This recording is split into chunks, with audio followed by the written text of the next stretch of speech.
Hi viewers, welcome to Breaking Down Nigerian Pidgin English. Word and expression of the week features no get head. Speaking without thinking is like shooting without an aim. For talking's sake, some people just blah blah and you feel like telling them to shut their traps.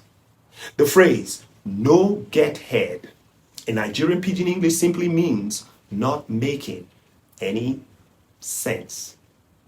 For example, wetin you dey talk no get head abeg.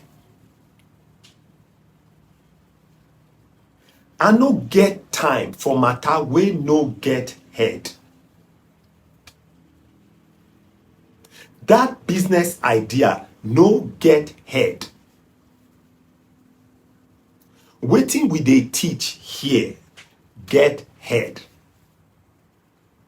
This is where we call it a day on word and expression for the week.